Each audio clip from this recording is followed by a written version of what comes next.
Jedi utilise la force pour la connaissance et la défense.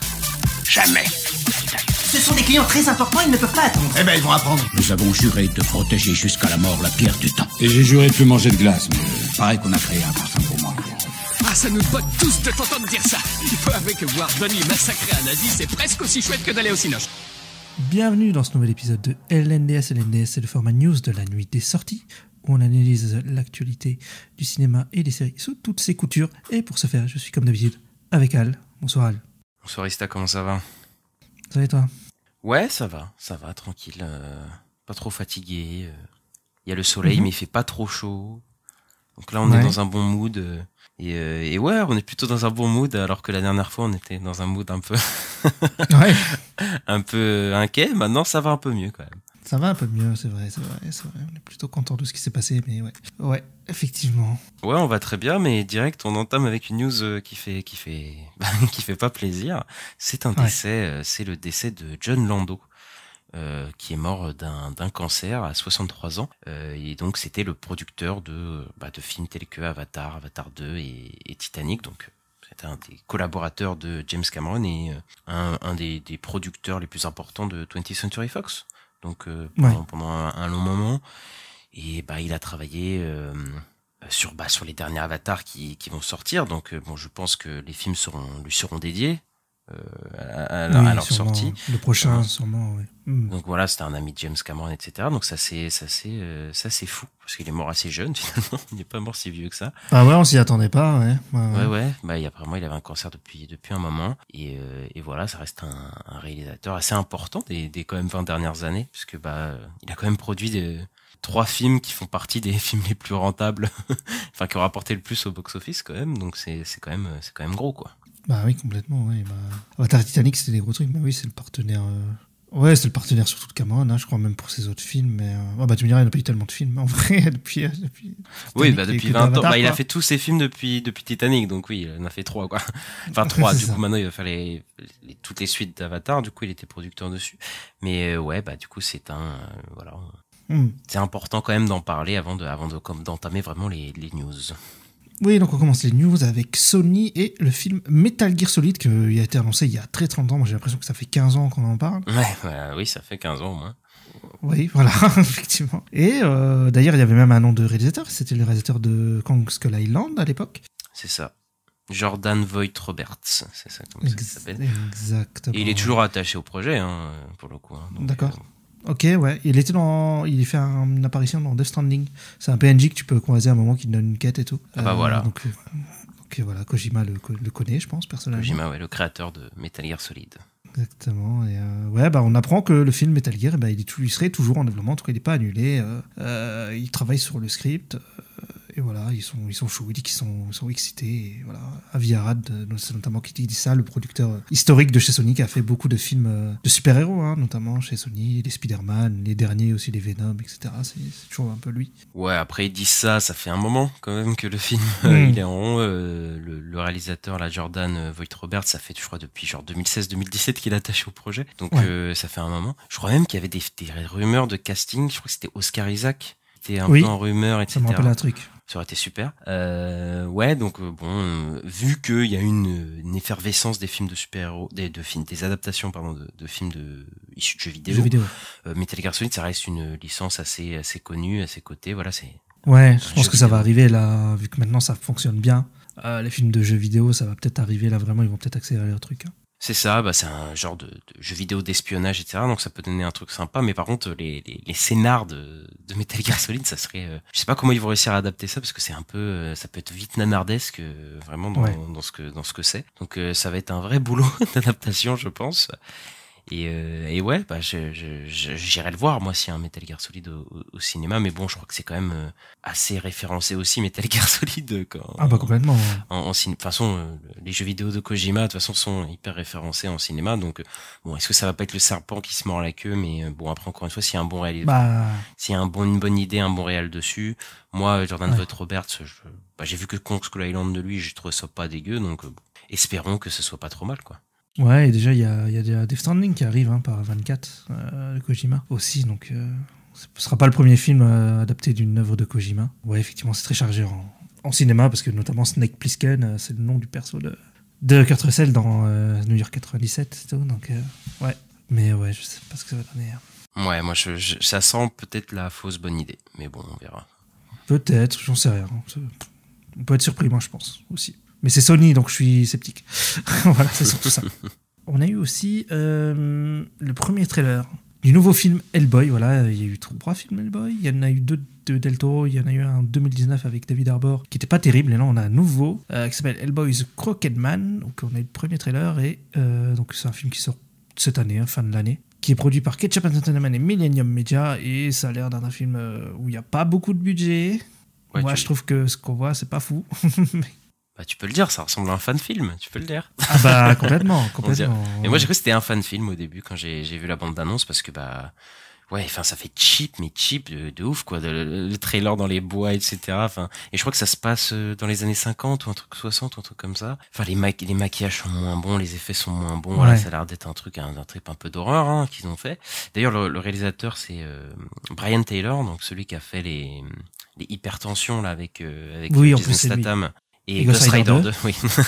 Ghost Rider 2. Donc voilà, moi je pense que ça va être une catastrophe et Hellboy, c'est fou comme Hellboy, j'ai l'impression que c'est un potentiel de fou. Et qu'il a été exploité, très bien avec Guillermo del Toro. Moi j'aime beaucoup les deux de Guillermo del Toro. Et après, enfin là, ils sont en train de faire n'importe quoi avec la licence. Enfin, c'est pas possible quoi. Tu te dis mais ouais, c'est très compliqué. Moi je pense que ça va être nul, hein, de toute façon. Et voilà, je pense pas que je le verrai, hein, voilà, pour être honnête. Moi, je le regarderai sûrement parce que c'est le boy, même si ce sera nul. J'ai cru comprendre qu'ils avaient pris une histoire. Hein, donc, c'est vraiment une adaptation fidèle. Par contre, celui-là, c'est vraiment l'adaptation d'une histoire qui s'appelle The Crooked Man, qui existe vraiment dans les comics. Et c'est comment il s'appelle, Mike Mignola qui l'a fait, hein, c'est ça? Oui, bah il fait pratiquement tout Hellboy. Enfin, ouais. C'est sa BD à lui. Et ouais, mais de ce que j'ai compris, c'est en fait c'est une histoire qui se passe un peu tout dans un même lieu. Donc, tu sais, c'est le truc, t'as pas besoin de budget de fou. Je pense que c'est pour ça qu'ils ont pris ça, quoi. Mais ça a quand même pas l'air fou, quoi. Ouais, bah vu le flop du dernier, donc je pense qu'ils ont voulu jouer la sécurité, mais là ça ressemble à rien. Ouais, en plus il me semble que Millennium Media, c'est ceux qui ont fait les films Resident Evil, les Monster Hunter, tout ça là. Ouais, bon bah voilà, ça sent très mauvais cette histoire. Ensuite, on a eu le premier trailer de Gladiator 2. Alors moi, j'ai pas vraiment vu le trailer. J'ai regardé, tu sais, les images qui passent des trailers. Ouais.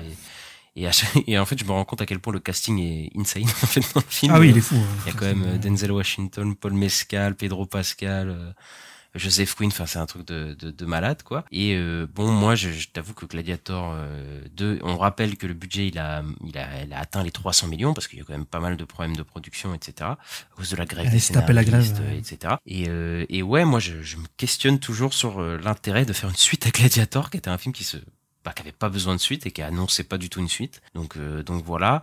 Toi, t'as vu le trailer, t'as été enchanté ou pas par le trailer? Ouais, j'ai vu le trailer.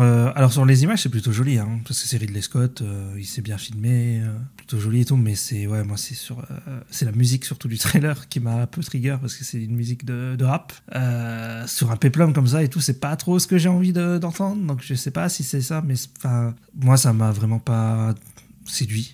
Ce trailer là, mais c'est peut-être le trailer qui est mal fait aussi, donc bon, peut-être que je vais bien aimer, mais je suis pas spécialement rassuré, mais bon, on verra. Après, comme tu disais, il y a quand même des bons acteurs, c'est pas dégueu au niveau photo et tout. Après, peut-être que la musique de rap sera pas dans le le film, donc faut voir.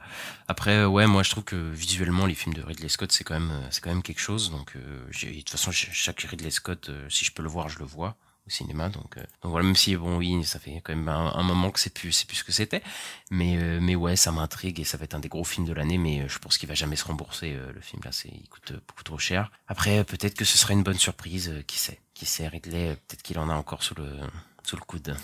Ouais. J'en sais rien, en vrai je sais pas, parce que mon père il m'en a parlé, alors que mon père il se renseigne pas de ouf sur le cinéma, il sait que ça arrive, donc je sais pas, je me dis peut-être que ça peut prendre, mais on verra. Écoute, je sais, moi je suis pas sûr que ça floppe, mais on verra. Toujours en restant chez Paramount, on a appris que officiellement Paramount a accepté de merger avec Skydance, donc voilà. Fusionner quoi. Oui, c'est ça. Enfin, c'est Skydance du coup qui a absorbé Paramount. Ouais. Pour le coup, je crois que c'est 8 milliards ils vont dépenser en tout. de dollars, donc c'est pas mal. Et ouais, Paramount, on sait que depuis plusieurs années, ils avaient beaucoup de problèmes, surtout au niveau de la télé, parce que c'est ceux qui ont Nickelodeon, Comedy Central, CBS, MTV, tout ça. Et j'avais lu que leur valeur avait chuté, genre des dizaines de milliers de milliards, de dollars en 4-5 ans, donc ils étaient dans le mal, quoi. Et à un moment, il y avait une histoire comme quoi Sony voulait racheter, je crois, Paramount. Ouais, là, ça fait plusieurs mois, là, qu'ils veulent, ils ont accepté de se faire racheter, etc. Et voilà, c'est Skydance, du coup, qui est une société assez jeune, je crois qu'elle a été créée en 2010 ou un truc comme ça, qui l'a racheté. Et du coup, ils veulent un peu remettre Paramount, restabiliser Paramount, etc. Donc voilà, ça nous étonne pas qu'ils se sont fait racheter non plus, quoi. Ensuite, on a appris que le 3e volet des Trois Mousquetaires sortira en 2027. C'était annoncé par Dimitri Rassam, du coup le producteur des 2 derniers Trois Mousquetaires. Et donc on devrait retrouver nos mousquetaires préférés sur le grand écran, puisque la fin du 2, pour ceux qui ont suivi, il y a eu quand même un genre de cliffhanger avec Milady, etc. Donc qui a annoncé clairement une suite, mais on savait pas si elle allait voir le jour. Et je pense qu'avec que les chiffres n'ont pas été si dégueux, même si je crois qu'ils n'ont pas été si fous pour les Trois Mousquetaires, mais les chiffres du Comte de Monte Cristo, du Comte de Monte Cristo qui sont incroyables, assez ouf. Je pense qu'ils ont conforté en confirmant ce 3e volet, en sachant aussi qu'il y a 2 séries Disney+ qui ont été annoncées. Sur l'origine de Milady, la jeunesse de Milady, c'est ça, je crois, et un sur Hannibal, du coup le mousquetaire noir qu'on voit assez brièvement dans les films. Et voilà, donc le 3e est annoncé, donc on devrait revoir tout le casting avec François Civil, Eva Green, Romain Duris, etc. Et Martin Bourboulon devrait être, en tout cas il est en discussion pour revenir. T'es hypé pour ce 3e volet, ça va être compliqué de dire que je suis hypé si l'audience est fidèle au podcast. On n'en a pas trop dit du bien. Donc non, je suis pas très très hypé. Surtout le 2, le 1 encore, je l'avais trouvé sympa. Moi le 2, j'avais vraiment pas aimé. J'attends pas spécialement un 3e, mais bon, on s'y attendait, vu le cliffhanger. Mais ouais, non, je suis pas chaud du tout. Ouais, pareil, parce que en fait, dès le 2, déjà, c'était compliqué. Déjà, le 1, moi, j'avais trouvé ça moyen, mais bon, c'était pas non plus le pire blockbuster que j'ai vu de ma vie. Et le 2, c'était n'importe quoi, donc je sais pas où est-ce qu'ils vont aller avec cette histoire. Pour le coup, moi, je suis pas hypé. Alors que le Comte de Monte Cristo, c'était plutôt bien, mais bon, si c'est la même équipe qui revient pour faire le 3e que ceux du 2, etc., avec le même réal et tout, bon. Après, peut-être ils auront appris leur erreur et ils vont plus être dans la veine du Comte de Monte Cristo, qui était bien mieux réussi, mais j'y crois pas trop. Hein. je ne parierais pas là-dessus, moi. Oui, parce qu'en plus, là, sur le coup, ils ont fait tout le livre. Là, ça serait un truc inventé, non ? Je crois pas qu'ils aient fait tout le livre, hein, parce qu'en fait, il me semble que les bouquins, c'est un peu un bordel aussi. Je vais pas dire de conneries parce que j'ai pas lu. D'accord, ok. Ah oui, j'avais entendu que c'était un truc un peu feuilletonnant et tout. Oui, c'est ça. C'est un peu des feuilletons à ce niveau-là. Donc bon, on verra ce que ça donne. Ensuite, on a la suite d'un film qu'on n'attendait pas et qui est extrêmement étrange qui arrive, c'est Le Diable s'habille en Prada, qui va avoir une suite qui a été annoncée et que Emily Blunt, du coup Meryl Streep, Anna Thaoué et Stanley Tucci sont en discussion pour revenir au film chez Disney. Et le réalisateur David Frankel, qui était déjà là sur le premier, ainsi que la productrice Wendy Finerman devraient revenir. Donc voilà, toute l'équipe serait de retour pour faire Le Diable s'habille en Prada 2. Et donc on a 2-3 détails sur le plot. Ce serait que Miranda, le personnage de Meryl Streep, sa carrière serait sur le déclin et elle serait obligée d'aller contre Emily Blunt, du coup le personnage d'Emily Blunt. Et donc voilà, ce serait une suite au premier film pour ceux qui en veulent. Moi j'ai des souvenirs, mais bon, ils sont pas très très frais non plus. Et ce serait Aline Brosh McKenna, qui est connue pour avoir co-créé et showrunné la série Crazy Ex-Girlfriend avec Rachel Bloom, qui a été nominée plusieurs fois pour les Golden Globes, etc., les Emmy. Toi, t'avais pas vu le premier, Ista ? Non, j'ai jamais vu. J'ai jamais vu le premier, donc j'ai pas vraiment d'avis dessus. Je sais que c'est un truc un peu culte. Il y avait eu une réunion là dont c'était quoi ? C'était au SAG Awards, je crois. Je crois que c'était ça.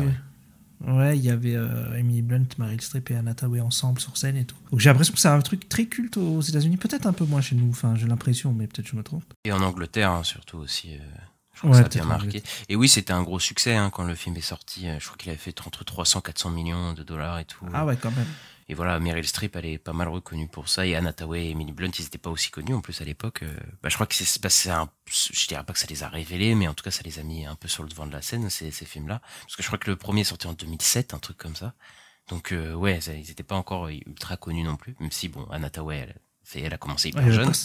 Il y avait Princesse Malgré, elle avant. Oui, voilà, mais c'était un film un peu Disney. Est-ce que tu vois ce que je veux c'était dire? complètement Disney. Oui, et là, je pense que voilà, c'était un peu autre chose. Je pense que les fans, parce qu'il y a pas mal de fans, parce qu'effectivement, il a eu un statut un peu culte, seront peut-être contents. Moi, je vois pas le délire de faire une suite à ce truc-là, tu vois, c'est assez spécial. Donc voilà. Après, j'irai le voir sûrement par curiosité, parce que Meryl Streep, elle est super dedans. Je trouve, elle a un rôle incroyable. Maintenant, je vais pas dire que j'ai hâte d'aller le voir, quoi. C'est ce film-là, je crois, il y avait une histoire comme quoi Meryl Streep, elle avait fait comment on dit? Du méthode acting.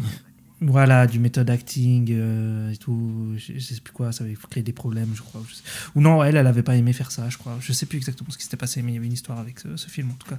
Où elle joue la méchante, même hors des plateaux, je crois, et tout, pour rester dans son personnage. Ouais, bon, peut-être, ça m'étonnerait pas qu'elle ait fait ça, mais bon. Moi, me voir Meryl Streep. Et qu'elle regrettait, je crois. Je crois qu'elle a dit qu'elle a regretté. C'est possible. On sait qu'il y a beaucoup de femmes qui ont parlé de méthode acting, que c'était pas fou pour elles de faire ce genre de pratique. Et on a un autre remake qui arrive. Le remake d'un remake, faut le savoir en plus, parce que c'est une poignée de dollars. Donc le film de Sergio Leone, de sa trilogie, la trilogie du dollar. Donc voilà. Qui avait été un film qui avait quand même pas lancé, mais en tout cas qui avait fait connaître beaucoup Clint Eastwood à l'époque. Donc c'était. Bien sûr, ouais. Le western spaghetti, et donc voilà. C'est le premier de la trilogie, celui-là. C'est le premier. J'imagine que le but c'est de faire celui-là, de voir s'il marche et peut-être de remaker les deux autres. Tu vois. Donc il y a moyen que ce soit ça. Donc je pense que c'est la pire idée, parce qu'il faut savoir que une poignée de dollars, c'est déjà un remake d'un film de Kurosawa. Donc déjà, bon, c'est un autre contexte évidemment avec les films de Kurosawa. Il s'éloigne un peu du film de Kurosawa, mais voilà, c'était déjà un remake un peu assumé de ça. Il faisait beaucoup ça, il prenait les films de samouraï, il les transformait en films de cow-boy, il y en a eu plusieurs comme ça. Oui, les 7 mercenaires par exemple, les 7 mercenaires, c'est un remake, c'est très inspiré des 7 samouraïs, qui est lui-même les 7 samouraïs, voilà, qui a beaucoup d'inspiration de western américain. C'est le serpent qui se mord la queue au final. Bref, c'est compliqué, et là ils veulent faire un remake. En plus le film il a 60 ans, un truc comme ça. Même, je sais pas combien d'années il a, j'ai oublié, mais il est vieux, quoi. En plus, les westerns, on sait que c'est pas le truc qui cartonne le plus au cinéma, donc je sais pas pourquoi faire ça. Ça me semble vraiment que monétaire, parce qu'ils savent plus trop quoi réadapter maintenant, mais. Moi, je suis en train de me dire. Non, mais je me dis, ça y est, ils commencent à toucher au classique, quoi. Ah oui, après, ils ont pas attendu. Et... Vraiment des gros classiques comme ça, j'ai l'impression qu'ils y touchaient jamais trop, tu vois, ils voulaient pas trop y toucher, mais là ils commencent, quoi. Après on sait qu'il y a des classiques et des trucs comme ça qui sont sous-scellés, tu vois, par exemple Retour vers le futur, par exemple, Robert Zemeckis. Ouais, je pensais à ça, ouais. Il a clos les droits, mais sinon je pense qu'il serait pas fait. Ouais, mais le jour où il meurt, ils vont le faire. Ah ouais, sûrement, tu vois, mais là ils s'attaquent à des trucs qui ont pas besoin de remake. En plus c'est un genre vraiment, le western. Je me dis, mais pourquoi le mec se dit putain, oui, c'est pas un genre à la mode, quoi. C'est pas comme si c'était à la mode ou quoi, donc bon, je sens pas du tout. Transformer ce truc en film de super-héros peut-être, mais ouais, je suis pas sûr du résultat, quoi. Et bonne chance pour recaster Clint Eastwood aussi, parce que franchement, aussi, bon courage là, à ce niveau-là. Pour Ryan Gosling, je sais pas. Oh non, arrête. Non, ça, pour moi, c'est la pire idée. C'est une idée qui va pas marcher du tout, je pense. Ouais, écoute, on verra. Ensuite, on a appris que Ryan Coogler va produire une adaptation d'un roman graphique ou d'un comics, parce que roman graphique, voilà. On va dire comics, qui s'appelle... Ah, mais je sais pas, monsieur fait... change un peu de mots, de vocabulaire. Roman graphique, oui. Très bien. Non, mais c'est un comic qui s'appelle Vicious Circle, donc qui a été écrit par Mattson Tomlin. Et en fait, c'est lui qui va aussi écrire le scénario du film. Et c'est lui qui a écrit notamment The Batman, le The Batman avec Robert Pattinson. Et ce sera donc pour Universal. De ce que j'ai compris, pour m'être renseigné un peu, c'est que l'histoire là, c'était déjà un truc en fait qui lui dans sa tête, il le voyait en film, mais il l'a fait en comics parce qu'il n'avait pas les moyens et tout, quoi. Ouais. Et au final là, il pourra en faire, la BD a bien fonctionné, donc il peut l'adapter au cinéma, quoi. Ouais, c'est assez fou du coup que le mec il va scénariser les deux, mais du coup s'il l'a pensé comme un film, comme tu dis, ça peut être pas mal fait. Après, je pense pas qu'il va être le réal. Faudra le voir. Mais ça parle. Est-ce que tu sais un peu de quoi ça parle ou pas? Non, je sais plus vraiment. J'avais entendu, mais là, je sais plus, je t'avoue. Je crois que c'est un peu un thriller policier ou quelque chose comme du style. Parce que je vois les images et tout, ça a l'air un peu dark, un peu sombre, tu sais, dans une ville un peu poisseuse. C'est peut-être un journaliste. Bah, du coup, je viens de voir le synopsis. Donc, du coup, c'est l'histoire d'un assassin qui voyage dans le futur pour retrouver l'assassin de sa famille, puisque lui est aussi l'assassin de sa famille est doué du même pouvoir de voyage dans le temps que lui.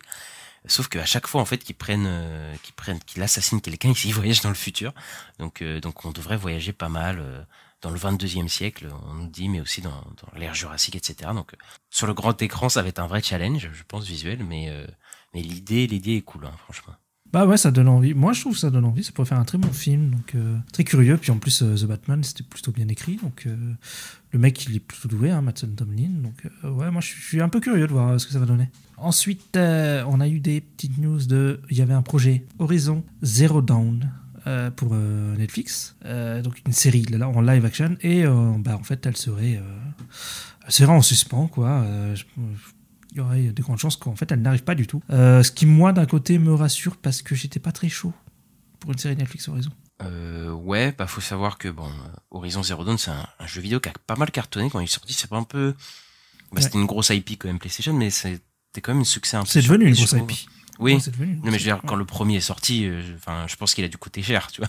Je pense que ça. Ah oui, c'est un triple A, oui. C'était un triple A, etc. Mais c'était pas, le succès était pas garanti. Et en fait, oui, c'est un mix entre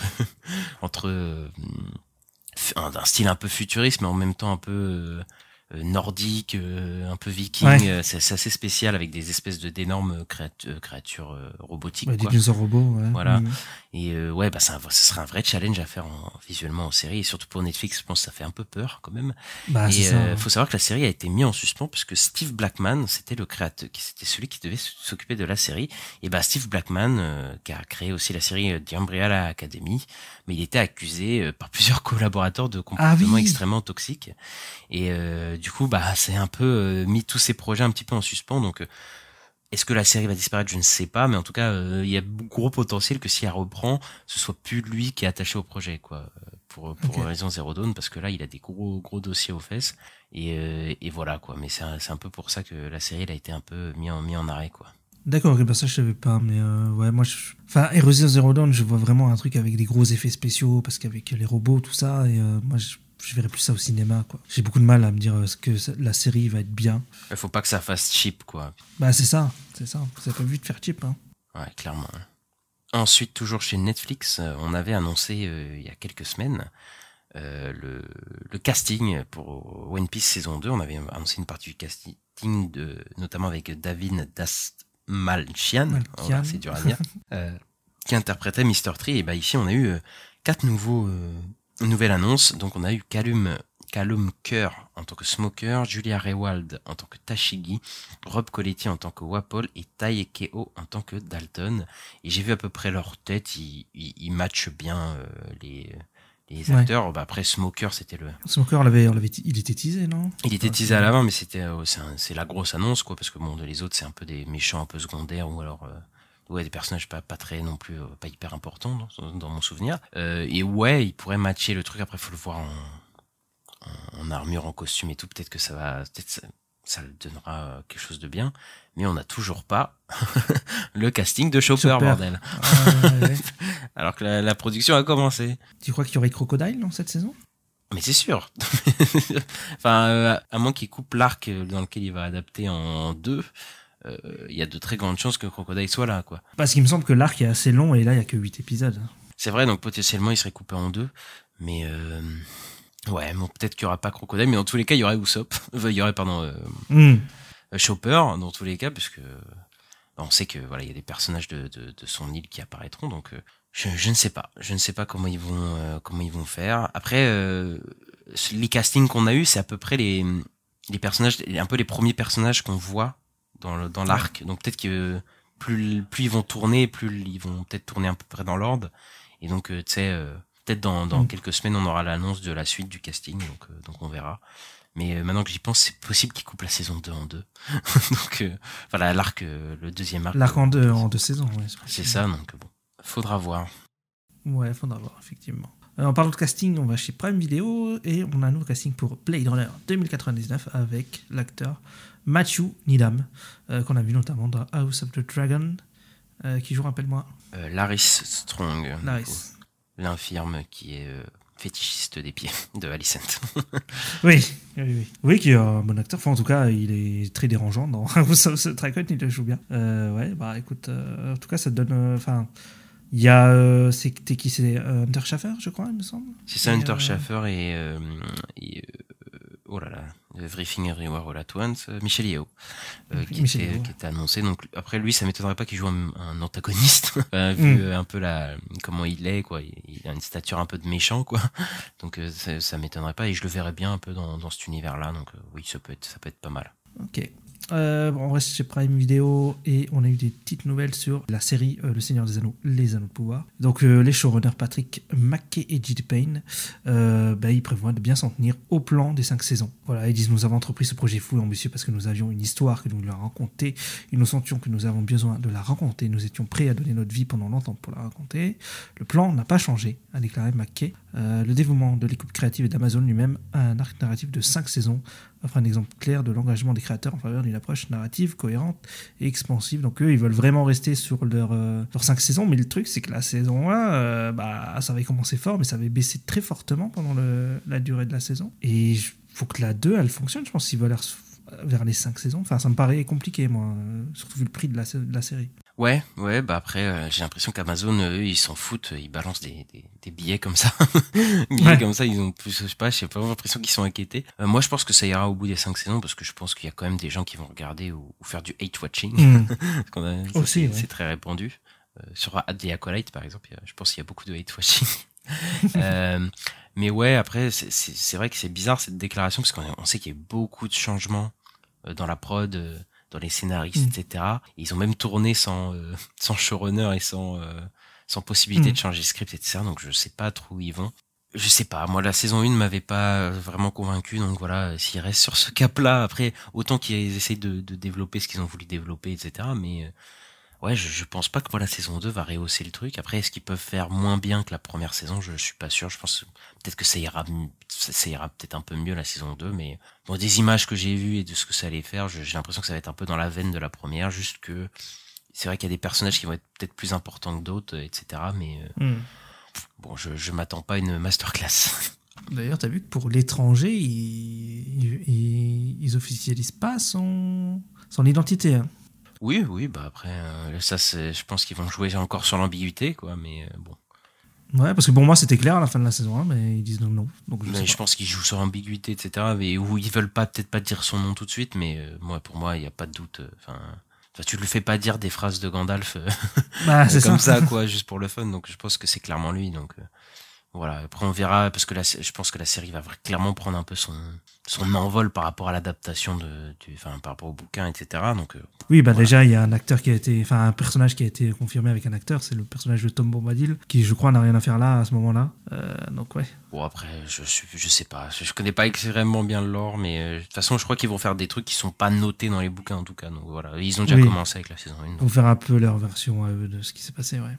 Ensuite, chez Apple TV, alors film de F1 à 300 millions de dollars avec Brad Pitt, réalisé par Joseph Kosinski, qui a fait Top Gun Maverick. Et apparemment, il n'aurait pas coûté 300 millions de dollars, en fait, Ista. Ouais. On a dit n'importe quoi. C'est Joseph Kosinski. On n'a pas dit n'importe quoi, c'est des rapports de journaux sérieux, quand même, qui ont annoncé il coûtait 300 millions. Et c'est Joseph Kosinski, du coup, le réalisateur, qui a déclaré que les budgets, les médias auraient complètement exagéré le budget, etc. Et qu'il ne sait pas exactement d'où vient le chiffre.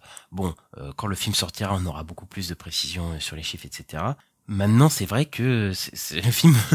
Les médias sont peut-être un petit peu emballés, mais je vois pas les médias annoncer quand même un chiffre aussi gros. Je pense pas que le film il a coûté genre 100 millions. Hein. Je pense qu'il a dû coûter quand même très cher, tu vois. Il est peut-être dans les 200, ouais. Après, lui, peut-être qu'ici, je sais pas. C'est assez bizarre. Je ne sais pas exactement combien le film a coûté. Et de toute façon, on saura ça plus tard.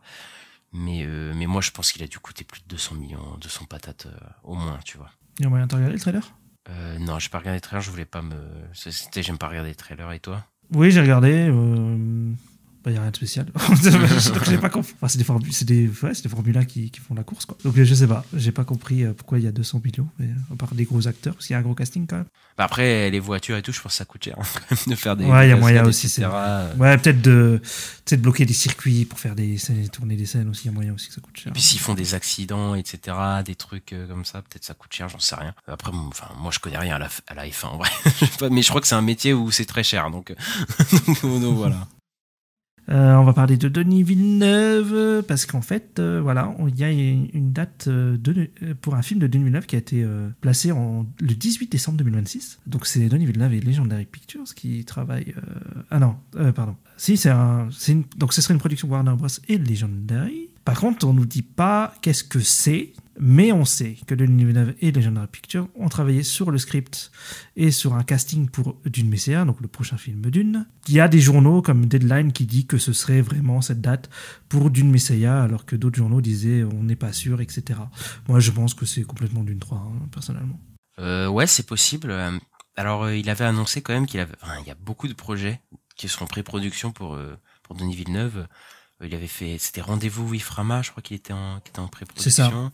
Il y avait le Cléopâtre aussi, qui est en pré-production. Et je crois qu'un autre film de SF, etc., qui est en pré-production, quoi. Mais il me semble que celui avec Legendary qui était prévu, c'était une adaptation d'un livre qui est dans un monde post-apo, je crois, je sais plus. Un truc avec le nucléaire, il me semble. On en avait parlé. Oui, c'est ça. C'est ça l'autre film de science-fiction aussi. Enfin, en tout cas, il a pas mal de trucs dans les cartons, mais c'est possible que le succès de Dune 2 ait un peu accéléré les choses, je pense, pour Dune 3. Et je pense qu'il avait quand même pas mal la tête dedans, en fait, au final. Dune 2, même si nous on pensait qu'il allait faire peut-être un peu autre chose pour changer les idées, je pense qu'il est trop dedans peut-être et que là ils ont fini peut-être à peu près le script et tout et qu'ils vont y aller, quoi. Et ça m'étonne pas. Vous n'en avez pas non plus, puis moi je me dis qu'il vaut mieux qu'il continue tout maintenant et fasse tout d'un coup. Voilà, comme ça il reste un peu dans le même mood pour les 3 films, et plutôt que faire une pause et repartir plus tard, quoi. Ouais, voilà. Donc voilà, on aurait peut-être la fin de la trilogie, puisque Denis Villeneuve a dit qu'il voudrait, pas forcément faire de suite après. Oui. Donc voilà, même si je pense qu'il y aura un Dune 4, 5, 6, etc., mais pas fait par lui. C'est possible. Mais voilà, on aurait peut-être la fin de la trilogie plutôt qu'on ne le pensait. Ensuite, chez Warner, on a appris que le dernier film de la saga Conjuring devrait sortir le 5 septembre 2025, donc dans à peu près un an. Et oui, que ce serait le dernier film Conjuring. Donc on a eu 3 films Conjuring, et là ce serait le dernier, donc avec les Warren, avec Vera Farmiga et Patrick Wilson. Et je pense qu'au bout d'un moment ils en ont marre, ils veulent s'arrêter. et qui serait tout réalisé par celui qui a fait Conjuring 3, Michael Chavez, et qui nous a donné La Nonne 2. Donc voilà, des très grands films. Non, pas du tout. Et ouais, donc ça devrait se finir là. En tout cas, les films Conjuring, parce que bon, on sait que le Conjuring-verse, il y a La Nonne, il y a Annabelle, il y a tout un truc tout autour. Donc ça, je pense que ça va pas s'arrêter, vu que chaque film rapporte je sais pas combien, à l'image du dernier La Nonne 2, qui a pété le compteur aussi en termes de films d'horreur l'année dernière. Ouais, il est temps un peu que ça s'arrête, Conjuring, parce que bon, après le départ de James Wan, je suis désolé, mais le 3, il est un peu pas très bien, quoi. Il est un peu pas fou. Et voilà, ils vont sûrement finir là avec ces 2 personnages. Il est temps, quoi. Il est temps d'arrêter les frais. Mais vu le réalisateur, les 2 films qu'il a fait, moi, ils m'ont pas du tout convaincu. Je trouve que même c'est assez mauvais, même pour le Conjuring-verse. Donc là, ça sent mauvais, quoi. Ouais, j'ai pas vu, moi, le 3. Moi, je m'étais arrêté à ceux de James Wan. J'ai vu les 2 premiers que j'avais bien aimés. Et ouais, non, j'ai pas vu le 3. Je sais même pas si je vais voir le 4e. Et la franchise en elle-même, ouais, elle a pas l'air folle. Il y a un gros univers étendu, c'est presque comme le MCU, mais parce qu'il y a tellement de films. Mais ils sont tous nuls, je crois. mais ouais, c'est pas fou. Mais ouais, c'est mieux d'arrêter là. Après, je me dis, est-ce que c'est parce que... Comment il s'appelle? Enfin, Peter Safran, est-ce que c'est s'il veut plus, consacrer au DCU? C'est possible aussi, peut-être. Je sais pas. Parce que c'était lui qui gérait le Conjuring-verse. Ouais, c'est possible. Après, le Conjuring-verse, il a pas un flop, je crois. Donc, non. Donc bon, je pense pas qu'ils vont s'arrêter de sitôt. Je pense juste c'est Patrick Wilson et Vera Farmiga, c'est leur dernier film. Voilà, je pense que c'est ça. C'est pas grave, il y aura Insidious. Ça s'arrête pas non plus, donc voilà. Ensuite, on a des infos sur la série Arkham Asylum qui, apparemment, serait au point mort. Donc voilà, serait mis en pause. On avait appris aussi qu'il y avait la série Gotham Central, qui était apparemment toujours d'actualité, mais qui était un peu au point mort elle aussi. Et là, Arkham Asylum, qui est qui est un projet assez bizarre, parce qu'à la base, je crois que c'était pas pensé comme étant Arkham Asylum, puis après, on savait pas dans quel univers ça serait, puis finalement, c'était dans l'univers de Batman, de Matt Reeves, et au final, elle est mise un peu en suspens. J'ai l'impression que cette série, elle a jamais été vraiment, enfin, ils ont tenté 2-3 trucs, mais elle est passée par tellement de changements qu'au final, effectivement, enfin, qu'elle soit un peu arrêtée, je pense que ça me semble un peu logique, quoi, pour le coup. La dernière chose, ce qui était bizarre, c'est que James Gunn, il en avait parlé comme quoi ce serait une série du DCU.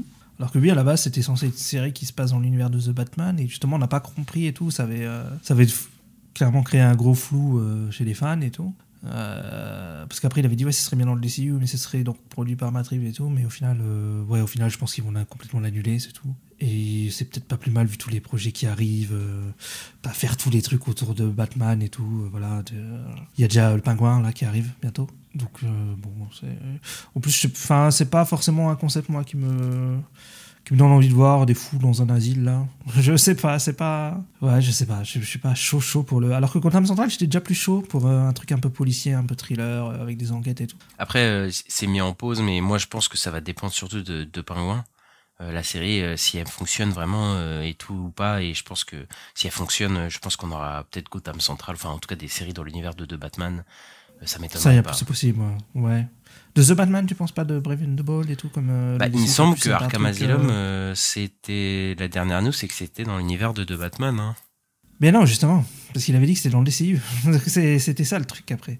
Que James Gunn il avait dit sur Thread et tout. Je sais plus, parce que là, en tout cas, À la base, oui, c'était The Batman. C'était The Batman et je disais, ouais, James Gunn il avait dit à un moment, oui, enfin, je sais plus, il y avait eu un truc, tout un quiproquo à un moment.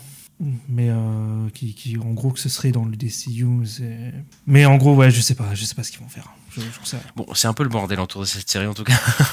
Ouais, je pense qu'ils vont l'annuler moi là cette série. Oui, je pense aussi. Je pense que voilà, c'était pas un projet. Je pense qu'il était pas réfléchi de base. Je pense que, enfin peut-être il y avait une vraie idée au début, mais elle a tellement changé qu'au final ça correspondait plus à personne, je pense, cette série. Oui, bah en fait c'était dans l'idée, je pense, de l'époque. Parce que ça avait été décidé, je sais, quand il y avait les gens qui étaient vraiment... c'était avant le rachat par Zaslav. Donc c'était AT&T, je crois. Et eux, ils étaient vraiment à fond sur le streaming. Donc ils voulaient faire plein de séries dérivées de leur univers, tout ça. Donc il y avait le Pingouin, il y avait Arkham Asylum, il y avait Gotham Central, etc. Donc je pense que ça vient de là. Et c'est un peu comme Disney qui ont annulé certaines séries. Bah, c'est un peu pareil, je pense.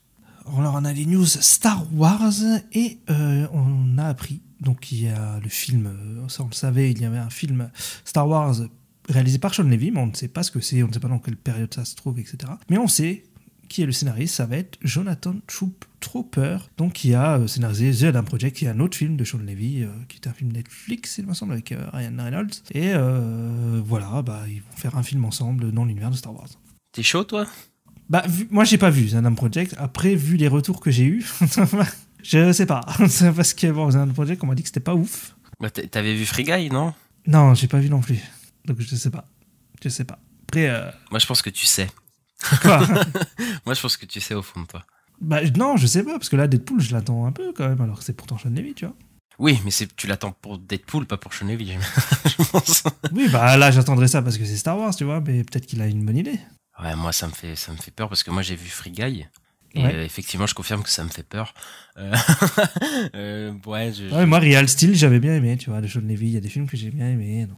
Oui, le Real Steel c'était peut-être son meilleur film parce que moi la nuit au musée je n'aime pas du tout ces films-là. Je trouve ça fait. Moi, j'ai bien aimé le premier. Ouais, ok. Donc voilà, après bon, chacun ses goûts, moi je ne juge pas, voilà. Mais ouais, moi je pense pas que c'est, enfin je pense pas que Sean Levy c'est un réalisateur avec une vision ou quoi, tu vois, je me dis pas que voilà c'est la fête. Donc voilà, je pense pas que la mise en scène de Star Wars ce sera incroyable, mais après comme je sais pas du tout quel genre de projet ils font, peut-être que ce sera un projet à sa taille, mais comme il a jamais rien proposé qui m'intéressait vraiment, Sean Levy, et en plus il s'entoure de son scénariste Adam Project, là ça me fait un peu peur. Voilà, je le dis, je reste quand même intéressé par celui de Mangold, quoi, mais pas par lui, quoi. Voilà, je suis aussi, même sur tous les projets qui ont lancé Star Wars, c'est peut-être celui qui m'intéresse le moins pour le moment. Les trois autres m'intéressent un peu plus, donc ouais. Parce qu'après on n'a pas de détails aussi, donc bon. Et en restant dans Star Wars, il y a une nouvelle série animée Star Wars qui est en développement. Lucasfilm Animation recrute actuellement un coordinateur de production. Voilà, ils ont fini The Bad Batch là en début d'année, je sais plus si c'était en février-mars. Non, c'était en même temps que X-Men. Ça a fini un petit peu avant. Voilà, il n'y a plus, en tout cas, de grosses séries Star Wars en ce moment, depuis Clone Wars et Bad Batch. Après Bad Batch, il n'y avait pas des retours ouf. Moi, j'ai pas regardé, j'avoue que ça m'a pas trop intéressé. Ouais, moi, l'histoire m'intéressait pas non plus. Ouais, je sais pas ce qu'ils vont faire après. Ouais, je sais pas ce qu'ils vont explorer, ils iront peut-être s'éloigner de la saga Skywalker, même si j'y crois pas trop, parce que bon, je pense qu'ils vont essayer de la vendre un peu, la série d'animation, et donc je pense qu'ils vont encore la mettre peut-être autour de la saga Skywalker, encore une fois. Après, les projets d'animation Star Wars, en fait, s'ils sont dans la veine de Bad Batch et Clone Wars et Rebels, etc., bon, enfin, ça devient un peu redondant, je trouve, dans le style graphique, par exemple, et bon, ça m'intéresse plus trop, quoi, au bout d'un moment. Et ouais, peut-être aller ailleurs, peut-être aussi tenter une approche un peu différente. Parce que j'ai l'impression que... Ils le font dans les visions, mais tu sais... Ouais, mais après Vision, c'est pas une série... Enfin, c'est un truc un peu anthologique, voilà, tu vois, c'est pas vraiment la même chose. Mais tu vois, d'être dans peut-être un autre ton, quoi, parce que j'ai l'impression que Bad Batch, c'était un peu dans le ton de Rebels, qui était un peu dans le ton de Clone Wars. Ah bah c'était un spin-off de Clone Wars. Ouais, tu vois, voilà. Et puis t'as Ahsoka dans Rebels, donc oui, c'est un peu... Oui, c'est un peu tout, c'est un peu la même chose, et de s'éloigner peut-être un peu de ça, que ce soit dans le style graphique et dans le ton, et peut-être, de proposer quelque chose de, ouais, je sais pas, de faire revenir Tartakovsky, peut-être. Ouais, ça serait bien. J'y crois pas 2 secondes. Mais voilà, quoi, de peut-être proposer autre chose, quoi. Ouais, ça serait cool. Je suis d'accord avec toi. Et on va aller vers 20th Century Studios. Et c'est Sam Raimi qui revient à la réalisation d'un film qui s'appelle Send Help. Et c'est un film d'horreur. Voilà, un thriller horrifique de Sam Raimi, donc qui revient aux bases et qui serait apparemment sur une île. Et c'est décrit comme un mix entre Misery et Seul au monde, voilà, pour ceux qui se souviennent, Seul au monde avec Tom Hanks. Voilà, j'avais beaucoup aimé le film. Et ouais, bah moi ça m'intéresse de revoir Sam Raimi revenir à de l'horreur, parce que bah quand même il a lancé une de sagas d'horreur les plus aimées du cinéma, donc Evil Dead. Et son dernier film qui était pas une franchise, c'était un film d'horreur, c'était Jusqu'en Enfer, parce qu'après il avait fait Le Magicien d'Oz, et puis il a fait Doctor Strange in Multiverse of Madness avec Disney, du coup, donc je pense que c'est peut-être un peu pour ça qu'il s'est rapproché de 20th Century Studios. Ouais, moi je suis plutôt hypé de revoir Sam Raimi à un truc comme ça, un projet peut-être un peu plus petit et surtout à de l'horreur, quoi. Donc ça peut être pas mal, moi je pense. Ah mais moi je suis trop chaud. Moi Sam Raimi c'est un de mes réalisateurs préférés. Clairement moi je suis trop chaud qu'il fasse un nouveau film d'horreur. Ils sont cool ces films d'horreur. Il y a ce côté un peu kitsch marrant que moi j'aime bien. Un peu dégueulasse aussi. J'ai revu des passages de Jusqu'en Enfer justement. Il y a même l'actrice qui a partagé des making of et tout. Il y a eu des trucs un peu dégueulasses sur le tournage et tout. C'était assez drôle. Voilà, mais ouais, j'ai très très envie de voir ça. Il avait réalisé un épisode je crois le tout premier épisode, le pilote de Ash vs Evil Dead, et c'était cool, quoi. Moi j'avais bien aimé, et ouais, j'ai bien envie de le revoir à l'horreur. Bah voilà, on l'attendra en tout cas, son Send Help. Donc je pense qu'il devrait sortir l'année prochaine, je pense, un truc comme ça. Donc on guettera ça. Ouais, en parlant d'un peu d'horreur, juste il y a une vibe un peu horreur. Il y a le premier trailer d'Agatha All Along qui est sorti. Donc la série qui va sortir sur Disney+, le 10 septembre, la série Marvel sur le personnage de Agatha de WandaVision. Est-ce que tu l'as regardé ? Non, j'ai pas regardé parce que en fait, moi je t'ai dit là, comme je regarde pas trop les trailers. Mais je regarde les images, c'est ce qui sortent sur ces films pour voir un peu la tête que ça aura.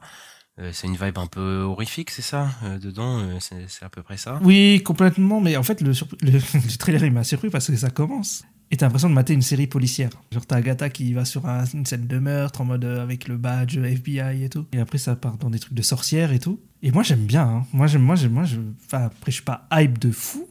Mais j'aime bien ce que je vois, je trouve qu'il y a ça de la gueule. Je trouve qu'il y a une vibe horrifique, fantastique que j'aime bien, tu vois, sans être un truc horreur, quoi. Mais je sais pas, moi ça me chauffe un peu. Et bah écoute, j'espère voir ça. Moi j'espère que ce sera aussi potentiellement intéressant que WandaVision. Donc voilà, on verra. Et puis il y a des chances que comme la série, bon c'est un spin-off de spin-off, ils ont peut-être pu faire un peu ce qu'ils voulaient dessus. Enfin bon, je sais pas, je spécule, mais on verra bien quand la série sortira, puisque c'est la seule série qui reste en live action cette année, puisqu'on a eu que Echo en fait le 1er janvier, et puis... Ouais. Et puis après, c'est vrai que c'est une série qui a été un peu, qui a été créée sous la politique d'avant, sous la politique de Chapek. Même s'ils ont tourné quand Iger était revenu déjà. Mais j'ai envie d'y croire un peu, ça a l'air cool. On a aussi des nouvelles de X-Men 97, donc on le savait déjà, mais il y a une saison 3 qui est officiellement en développement. Par contre, on a le nouveau nom du scénariste, parce que Bonnet Mayo, dont on avait parlé, s'était fait virer juste avant la sortie de la première saison. Et donc c'est Matthew Sonsi qui a travaillé sur What If, qui va écrire la saison 3 de X-Men 97. Et ils ont sur la saison 2, donc ils ont repris le travail de Bonnet Mayo, ils l'ont complété, ils l'ont revisité, voilà, pour faire la saison 2. Par contre, Matthew Sonsi, je t'avoue que les noms, il y a What If, je crois qu'il a bossé sur Thor Love and Thunder et sur Miss Marvel. C'est vraiment pas les meilleurs projets Marvel, donc ça fait un peu flipper. Après, j'espère que il arrivera à être à l'auteur de la série, quoi. Ouais, bah oui, ça fait un peu un downgrade. Bon, la saison 2 est épargnée, pour le coup. Mais c'est vrai que la saison 3, ça va faire un peu peur. Après, en espérant qu'il est bien entouré, j'imagine. Oui, c'est ça, surtout. Mais c'est vrai que Bonnet Mayo, il a vraiment porté le truc à l'époque. Bon, il a été viré pour des raisons un peu obscures, mais voilà. Mais ça fait un petit coup. Bon, après, faut voir comment la série, est-ce que il va réussir à reprendre le fil de tout ça. Mais effectivement, ça met un petit coup, quoi. Ouais. On verra, écoute. Mais impatient de voir la saison 2, et j'ai entendu que... Enfin, il y a une rumeur qui dit que ce serait pour l'été de l'année prochaine, ce serait cool. Ouais. On suivra ça, puisqu'on avait beaucoup aimé la saison 1, on avait fait même un podcast dessus, allez l'écouter. Et on va finir les news avec une news de Sony, Sony Marvel. C'est Nicolas Cage, donc le live-action Spider-Man noir. On sait que sa série, elle sera de 8 épisodes, donc c'est Nicolas Cage qui l'a confirmé. Et on a du casting, alors on a Lamorne Morris qui devrait incarner Robbie Robertson, et Brendan Gleeson qui aurait été casté en tant que méchant dans la série du coup Spider-Man noir, donc Brendan Gleeson qui est l'acteur irlandais, il me semble qu'il est irlandais, assez connu. Et voilà, c'est quand même un gros nom, quoi. Qui se coupe les doigts, voilà, dans les Banshees of Inisherin. Et on a une rumeur de Daniel RPK, donc on va prendre ça avec des pincettes quand même, c'est que l'homme sable pour apparaître dans la série de Spider-Man noir. Donc est-ce que Brendan Gleeson serait l'homme sable? Peut-être. C'est la question que je me posais, parce que est-ce que comme les deux la news et la rumeur se rejoignent un peu, je suis en train de me demander est-ce que Brendan Gleeson n'est pas l'homme sable, quoi? C'est possible. Ce serait pas déconnant en plus, pourquoi pas. En tout cas, c'est un super acteur, Brendan Gleeson, donc moi je suis content de le voir déjà dans la série. En vrai, le casting, et même Nicolas Cage et tout, c'est un gros casting pour la série de Prime Video. Ouais, c'est plutôt pas mal. C'est pas dégueu. Donc, et même le personnage de Robbie Robertson, c'est le journaliste qu'on voit dans les films de Sam Raimi, le journaliste qui est noir, tu vois, qui est dans le... D'accord, oui, je vois. Daily Bugle, pardon. Daily Bugle. Je vois. Ouais, très très curieux de voir ça peut être très cool. La vibe et tout, en plus années 40, je crois, il me semble. C'est années 50, je crois, c'est après la guerre. 50 il me semble. Peut-être j'ai de la merde, mais je crois me souvenir que c'était ça. Et voilà, on a fini pour les news de cette semaine. On a été absent la semaine dernière d'ailleurs pour les news de la semaine d'avant parce que il y avait pas énormément de news et c'était assez maigre, et donc on voulait quand même fournir un épisode un peu fourni. Donc voilà, on a repoussé l'épisode à aujourd'hui et on va attaquer la chronique box office et on a quelques trackings.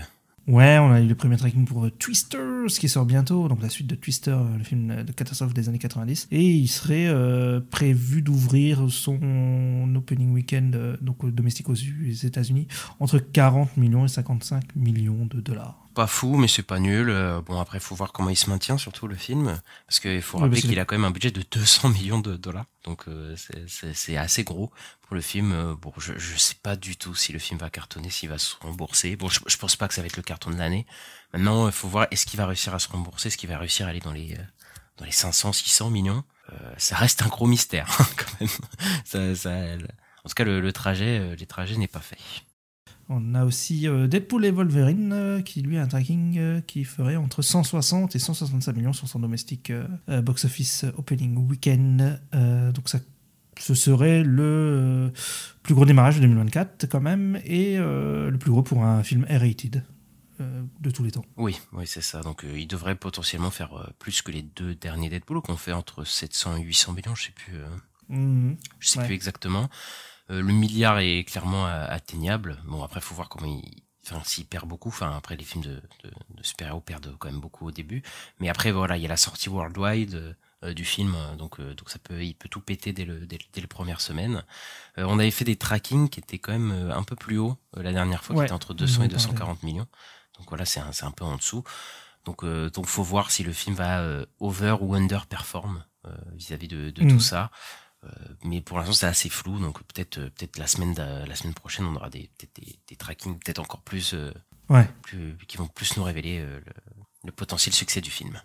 Et on va attaquer le box-office de la semaine. Et à la 5e place du box-office américain, on retrouve Bad Boys Ride or Die, qui a fait 6,6 millions de dollars de recettes, pour un total de 177 millions de dollars dans le monde, aux États-Unis, et un total de 360 millions de dollars dans le monde pour un budget de 100 millions. Donc voilà, il s'est bien remboursé, c'est toujours un succès, il est toujours dans le top. Donc voilà. Ouais, il tient bien, hein, c'est fou. Hein. Il fait que moins 35%, il tient très bien. Au quatrième, on a Maxine, le troisième volet de la trilogie des X, donc X Pearl Maxine, film d'horreur, voilà, qui fait pour sa première semaine 6,7 millions au domestique.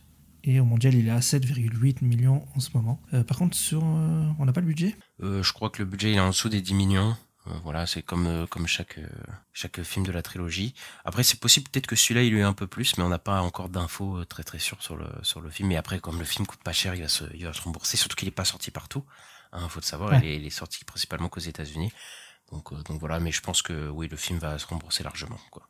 Ensuite, on a Sans un bruit jour 1, dont on a fait un podcast dessus, allez l'écouter, qui a rapporté 20 millions de dollars de recettes cette semaine. Donc il a perdu quand même 60% de son box-office, et pour un total de 93 millions de dollars sur le sol américain, et un total monde à 177 millions. Pour un budget de 67 millions de dollars, donc il est déjà rentable. Donc voilà, il a encore une bonne campagne. Ouais, il est tranquille. En deuxième, il perd une place, c'est Vice Versa 2 pour sa 4e semaine, qui fait 30 millions au domestique et qui fait au total, qui a fait 1 220 000 pour un budget de 200 millions, donc c'est un énorme succès, c'est un des plus gros succès de l'année. Voilà, je crois qu'il l'a dépassé là, Indestructible 2, et il serait le plus gros succès de Pixar de tous les temps en fait. Hein. Par contre, t'as dit 1 220 000, c'est plus 1 220 millions pour le coup. Mais bon, je pense qu'on avait compris, t'inquiète pas. Ouais. Mais ouais, c'est insane hein, quand même. Ouais, j'ai regardé, même il a fait plus que Toy Story 4 et tout. Ouais, ça va devenir le film Pixar le plus gros jamais fait au box-office, quoi. Et à la première place, qui détrône Vice Versa 2, c'est un autre film d'animation, c'est Moi Moche et Méchant 4, qui a fait 75 millions de dollars pour sa première semaine et qui cumule 122 millions de dollars sur le sol américain pour un total dans le monde à 238 millions de dollars. Voilà, pour un budget de 100 millions. Donc voilà, dès sa première semaine, le film est rentable. Voilà, donc ça va être un énorme succès. Il va pas dépasser Vice Versa 2, mais voilà, les films d'animation, Moi Moche et Méchant, c'est que ça cartonne, elle est mignon, etc. Et bah voilà, c'est dans la digne lignée des autres Moi Moche et Méchant, etc. On passe au box-office français ? Yes. Alors le box-office français n'a pas bougé cette semaine. Voilà, il n'a pas été détrôné par les nouvelles sorties. C'est à la 5e place, on retrouve encore Bad Boys Ride and Die qui a fait 102 000 entrées pour un total de 1,1 million de recettes, d'entrées, en France. Donc c'est toujours moins que ceux d'avant. Mais voilà, en France, il performe pas aussi fort qu'aux États-Unis. Ouais, mais il se tient bien, il fait pas des trucs trop dégueux. En 3e, on a Sans un bruit jour 1 pour sa 2e semaine qui fait 203 000 entrées, qui est à 602 000 entrées. Il a quasiment atteint les entrées du premier et du deuxième, voilà, qui sont à un peu moins de 700 000, les deux premiers. Donc il va les rattraper. Bon, il a coûté un peu plus cher, mais voilà, c'est un plus gros succès que les autres sur le sol français en tout cas. D'accord, ok. Et bon, à la 3e place, voilà, un petit truc en plus qui est encore là, qui a fait 370 000 entrées cette semaine pour un total de 8,7 millions. Donc voilà, il va tranquillement dépasser les 10 millions d'entrées en France et être, je pense, le plus gros succès de l'année en tout cas, en France. Oui, c'est fort possible, effectivement. En 2e, on a Le Comte de Monte Cristo qui a dépassé, qui a fait le million d'entrées pour cette semaine et qui a fait aussi le million d'entrées la semaine d'avant et qui donc a un cumul de 2,2 millions d'entrées, ce qui est énorme en 2 semaines. En plus, ça avait commencé un vendredi et pas un mercredi, donc c'est encore plus fou. Et il devrait dépasser les 5 millions d'entrées au final. Donc je crois qu'il serait à peu près, il ferait autant que les deux volets de Les Trois Mousquetaires. Cumulé, ok, d'accord. Ouais, c'est plutôt pas mal. Et à la première place, on retrouve pour la 3e semaine d'affilée Vice Versa 2, qui a fait 1,2 million d'entrées, pour un total de 5 millions Il devrait atteindre les 8 millions, 8 ou 9 millions en fin de carrière. Donc, ouais, ça c'est potentiellement le deuxième plus gros succès de l'année en France. Et voilà, c'est fini pour cette semaine. On espère que vous avez kiffé cet épisode. N'hésitez pas à mettre le petit pouce en l'air et 5 étoiles selon votre plateforme de streaming, à nous suivre sur les réseaux sociaux @la nuit des sorties, donc sur Twitter, sur Instagram, sur TikTok. Et voilà, abonnez-vous, et mettez la cloche si vous êtes sur YouTube. Et on se retrouve très bientôt pour la deuxième partie de notre bilan mi-année de cinéma. Et on se dit à très bientôt. Ciao. À bientôt. Salut.